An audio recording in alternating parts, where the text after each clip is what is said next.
మన దగ్గర కార్ ఖాళీ ఉంది కదా, మనమేం వాడట్లేదు కదా అని చెప్పేసి జూమ్ కార్కో లేకపోతే కార్ రెంటల్ బిజినెస్ ఏదైనా వేరే దానికో వాడినట్లయితే ఇది పరిస్థితి అనమాట. చూడండి కస్టమర్ ఎలా చేశాడు.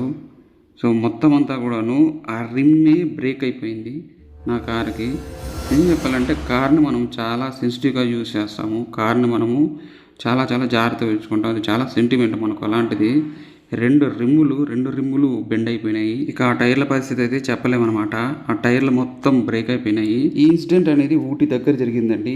ఆ ఊటీ దగ్గర నుంచి బెంగళూరు వరకు స్టెఫ్నీ వేసుకొని వచ్చాడండి.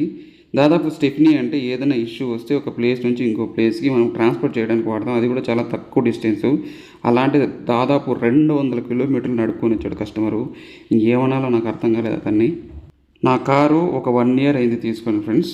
సో 1 ఇయర్ అయింది కదా, దీని గురించి ఒక మంచి వీడియో చేద్దామని చెప్పేసి అనుకున్నాను.